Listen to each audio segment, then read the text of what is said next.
வணக்கம் மக்களே. இப்ப பாத்தீங்க அப்படின்னா இது என்ன தெரியுதுங்களா? இது வந்து பொங்கலுக்கு வச்ச பொங்க பானை கிடையாது. இது வந்து பாத்தீங்க அப்படின்னா இது வந்து உணவு பட்டியல் ஆட் பண்ணிக்கிறாங்க. நாம இப்ப வந்து நரசிங்கநல்லூர்ல இருக்கோம். இது ஃபுல்லா அப்படி சும்மா தழும்பு இருக்கு. இது வந்து பாத்தீங்க அப்படின்னா கல்லு. இதை குடிச்சா உடம்புக்கு வந்து அவ்வளவு நல்லது அப்படின்னு சொல்றாங்க. இதோட அருமை தெரியாம ஃபர்ஸ்ட் தடை பண்ணி வச்சிருந்தாங்க.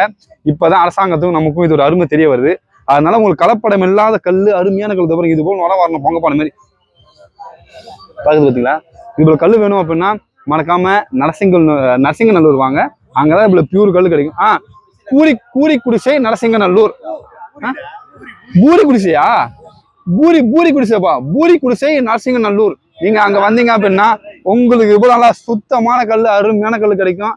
நல்லா ஜம்முன்னு சாப்பிட்டு இந்த கல் சாப்பிட்டீங்க அப்படின்னா உங்களுக்கு வேலை செய்ய தோணாது. நல்லா படுத்து நிம்மதியா தூங்கணும். ஸோ ஏதாவது ஒரு வீக்கெண்டா பார்த்து வாங்க, கல் சாப்பிடுங்க, நல்லா ஃப்ரெஷ்ஷா ஜாலியாக என்ஜாய் பண்ணி தூங்குங்க. இதுக்கு நமக்கு ஹெல்ப் பண்ண அண்ணனை பார்ப்போம் வாங்க. நம்ம அண்ணன் தான் நமக்காக வந்து ஹெல்ப் பண்ணாரு. கஷ்டப்பட்டு விடிய 4 மணிக்கெல்லாம் ஏந்து போறாருங்க. 4 மணிக்கு ஏந்து மரம் ஏறி 1 மரம் 2 மரம் இல்லைங்க, குறைஞ்சபட்சம் 20-30 மரம் ஏறாரு. டெய்லியும் உங்க மரம் ஏறிதான் ஆகணும். காலையிலையும் ஏறணும், சாயங்காலமும் ஏறணுங்க. கஷ்டப்பட்டு ஏறி நமக்கு சுத்தமான கல் கொடுத்தாரு. நான் மிக்க நன்றிண்ணே, மிக்க நன்றி.